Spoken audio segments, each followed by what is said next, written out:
Assalamualaikum, my name is Ibrahim Abdul Rashid and I will continue the discussion.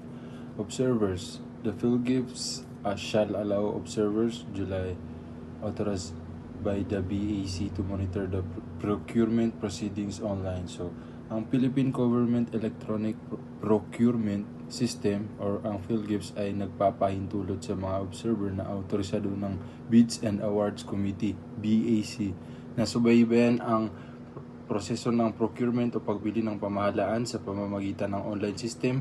Layunin nito na masiguro ang transparency at tamang pagsuhod sa mga patakaran sa procurement.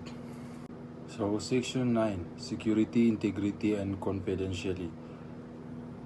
The Philgips shall incorporate the following features. So, A. Security. The Philgips shall be protected from unauthorized access or interference. So, security or seguridad, pinoprotektahan ng Philgips ang sistema laban sa hindi autorisadong pag-access o paghihimasok upang mapanatiling ligtas ang mga datos at transaksyon. So, B. Integrity. The Philgips shall ensure that no person shall be able to alter the contents of bids submitted through the system or read the same ahead of the stipulated time for the decryption or opening of bids. So, integrity or integridad, tinitiyak ng sistema na walang sinuman ang makakapagbago ng laman ng mga bid na na-assumite sa system. Hindi rin maaaring makita o mabasa ang mga bid bago ang itinakdang oras ng pagbubukas o pag-decrypt nito. C. Confidentiality. The Philgips shall ensure the privacy of parties transacting with it. So C. Confidentialidad. Pinangalagaan ng Philgips ang privacy ng lahat ng partido na nakikipagtransaksyon sa system upang maprotektahan ang sensitibong impormasyon. D. The audit trail.